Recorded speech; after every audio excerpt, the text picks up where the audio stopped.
پیشاب کا قطرہ نکل رہا ہے، یہ اطمینان نہیں ہوتا کچھ لوگوں کو۔ پینٹ ادھر سے پھاڑنا ہے، ادھر سے پھاڑنا ہے، پہننا ہے، تو تم کو اللہ رب العزت کو راضی کرنا چاہیے تھا۔ تم نکلے اپنے گھر سے کہ میں اپنے رب کو راضی کرنے کے لیے چل رہا ہوں، درمیان میں تمہیں کوئی دوست ملا، اس نے یہ بتایا کہ فلاں دوست تو تجھ سے بہت ناراض ہے، پتہ نہیں کل تو نے اس کو کچھ کر دیا تھا، کیا تو نے کچھ کیا تھا، تمہارے دل میں اس دوست کی ناراضگی کی بات آئی، سوچا کہ اس کو منا لیتا ہوں کسی طرح، یا جھگڑا کر لیں یا کچھ بھی۔ بیچ میں جو دوست تمہیں بتانے کے لیے آیا تھا وہ شیطان تھا، جو تمہیں اللہ کو تم راضی کرنے نکلے تھے، اس نے تمہارا دماغ ڈائیورٹ کر دیا ایک انسان کی طرف۔ تم جا رہے تھے رب ذوالجلال کی عبادت کے لیے، اسے منانے کے لیے، شیطان نے تمہارے دل میں یہ بات ڈال دی کہ پہلے اس کا کام کرو تم، اور ادھر چلے گئے، اس کو مناتے رہے، وہ نہیں مانا۔ یہاں تک کہ کچھ لوگ ایسے ہیں جن کو منانے میں تمہیں برسوں لگ جاتے ہیں، وہ نہیں مانتے ہیں، ہوتا ہے ایسے۔ آپ اچھا کام کر کے، انہیں سلام پہنچا کر کے، انہیں تحفے دے کر کے منانے کی کوشش کرتے ہیں، نہیں مانتے کچھ لوگ۔ ہائے افسوس، میرا مولا تو صرف ایک ہی سجدے میں مان جاتا ہے، ایک سجدے میں مان جاتا ہے، یہ نہیں معلوم ہے بندوں کو۔ افسوس ہے کہ جسے بہت جلدی منایا جا سکتا تھا، اسے چھوڑ کر ہم دنیا کو منانے میں لگ گئے۔ آپ پوری زندگی کا اگر تجزیہ کریں تو میں آپ کو بتاتا ہوں، ساری چینجز آپ نے صرف اور صرف دنیا والوں کے لیے کر لی اپنے آپ میں، ساری چینجز۔ آپ نے دنیا کو دیکھا یہ بہت فیشن کر رہی ہے، اور اس طرح سے اگر میں کپڑے پہنوں تو یہ مجھے عزت سے دیکھیں گے، نہیں پہنوں گا تو مجھ سے دور ہو جائیں گے۔ فیشن چل رہا ہے، پینٹ ادھر سے پھاڑنا ہے، ادھر سے پھاڑنا ہے، پہننا ہے، تو تم نے صرف اور صرف ان کا دل رکھنے کے لیے، ان کے سامنے اپنا سٹیٹس رکھنے کے لیے اپنے آپ کو چینج کر لیا۔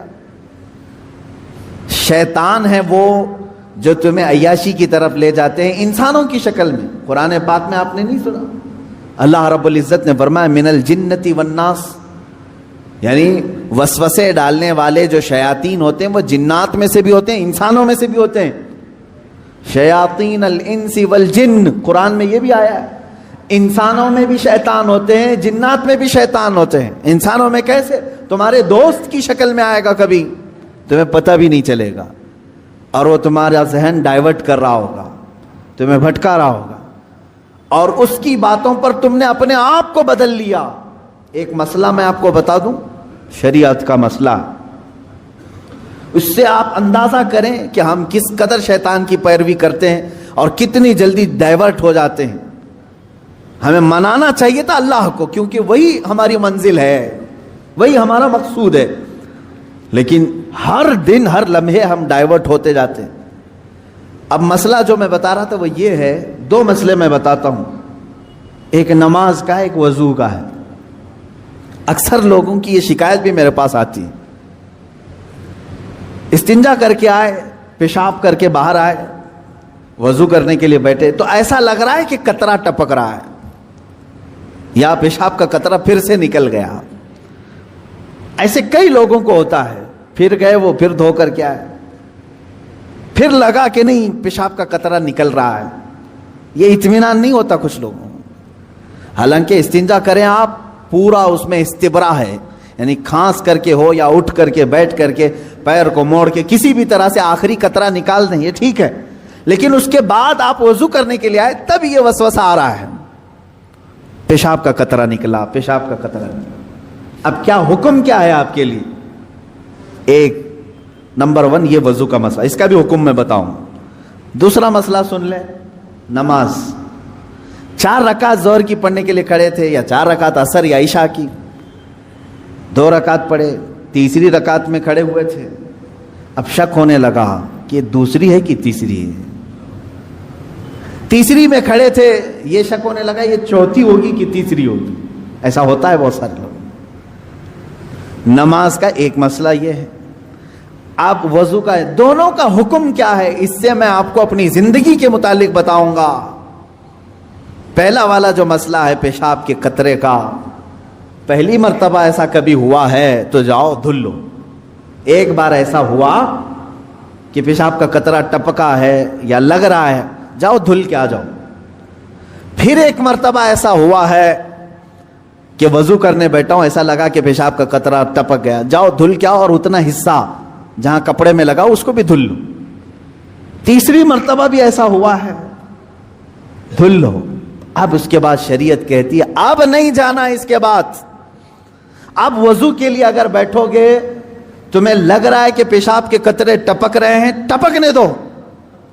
تم پانی لے لو ایک چلو میں اور اس جگہ پر چھڑک دو پانی وہاں پر اس کپڑے کے اوپر چھڑک دو. کیوں؟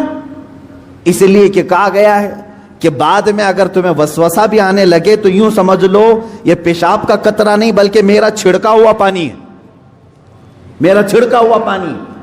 اچھا ایسا کیوں کرایا گیا؟ شک تو ہو رہا ہے. سنیں فقہائے کرام نے فرمایا اے بندے تجھے عبادت اللہ کی کرنی ہے. کس کی کرنی ہے؟ اللہ کو راضی کرنا ہے. اور یہ جو وسوسے آ رہے ہیں تجھے یہ شیطان کے ہیں. اگر تو بار بار اٹھ کر کے دھونے کے لیے چلا جائے گا تو بات یہ ہوگی کہ تو شیطان کی پیروی کر رہا ہے اللہ کو چھوڑ کر کے. یہاں شریعت نے یہاں تک کہا کہ شیطان کی پیروی ہو جائے گی اگر کثرت سے تو کرنے لگ گیا. جب شیطان وسوسہ ڈالا اٹھ گئے، جب شیطان شک ڈالا پھر اٹھ گئے. بار بار اگر خیال آ رہا ہے تو اس پر عمل کرنا جائز نہیں. پانی چھڑک لو اور کہو میں شیطان کی پیروی نہیں کروں گا، میرے مولا کی عبادت کروں گا. دوسرا مسئلہ نماز کا کہ جس میں اگر 3 میں 4 میں شک ہو، ایک بار ہو گیا تو چلو دوہرا لو، 2 بار ہو گیا تو چلو ٹھیک ہے، جتنا یقین ہے اس کے آگے کی رکعتیں پڑھ لو. اب اگر بار بار ایسا شک ہوتا ہے تو فرمایا گیا اپنی نماز ویسی ہی کمپلیٹ کرو، اس لیے کہ یہ شیطان تمہیں وسوسے ڈال رہا ہے. اگر تم اس کے وسوسوں کی طرف جاؤ گے تو یہاں ہوگا یہ کہ تم شیطان کی پیروی میں لگ گئے. حقیقت میں نماز تو رحمان کی عبادت ہے. آپ سمجھ رہے ہیں؟ یہ 2 مسئلوں سے میں تمہیں بتاؤں گا میرے عزیزوں. پوری زندگی بھر شیطان اسی طرح سے کرتا ہے، تمہیں اپنے اصلی مقصد سے ڈائیورٹ کر کے کسی عام فضول چیز میں لگا دیتا ہے، فضول چیز میں لگا دیتا ہے. اسی لیے اب جیسے کسی نے اپنے پورے گھر کی فکر میں، اپنی جائیداد کی فکر میں پوری زندگی ختم کر دی، اسے معلوم ہی نہیں کتنے دن رہنے والا تھا، کتنی عمارتیں بنا رہا ہے، کتنی چھتیں قائم کرے گا. اے بندے تیری زندگی لمبی سے لمبی جاتی تو 70-80 سال کی، تو بنا ہی رہا ہے 30-40 سال کی عمر میں. بچے ہیں تیرے پاس 25-30 سال. ان 25-30 سالوں کے لیے تو نے اپنی پوری زندگی جھونک دی، صحت و طبیعت سب برباد کر ڈالی.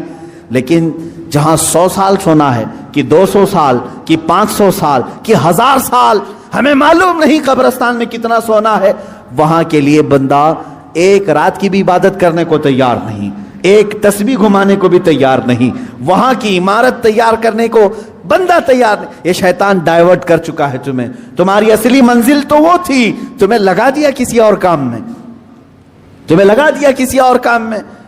عزیزان گرامی، اسی لیے تو شاعر نے کہا تھا آگاہ اپنی موت سے کوئی بشر نہیں.